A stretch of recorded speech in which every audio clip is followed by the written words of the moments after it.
Et on se retrouve donc pour cette revue de presse de l'économie.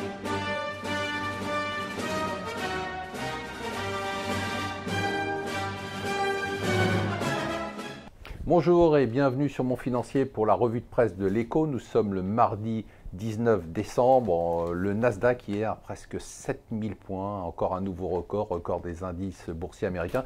Mais j'en ai marre qu'on parle tout le temps des indices boursiers américains alors qu'il y a nous aussi des records en France qui sont incroyables. C'est le record sur les valeurs moyennes, les indices de valeur moyenne qui font 22-23%, 10 points de plus que le CAC sur l'année avec des super performances de gérants indépendants.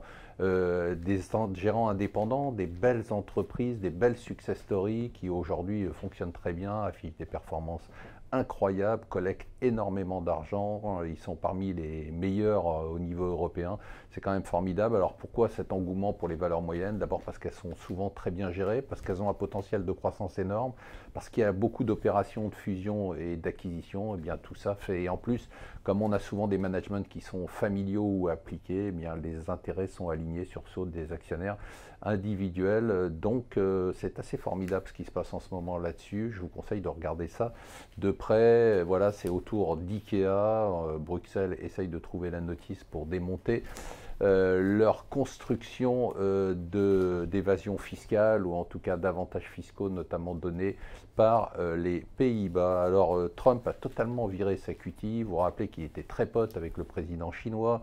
À Pékin, ils ont failli s'embrasser sur la bouche. Et bien voilà qu'il sort un rapport sur la sécurité nationale désignant la Russie et la Chine quasiment comme des ennemis à combattre d'un point de vue économique comme d'un point de vue militaire. Bonne ambiance.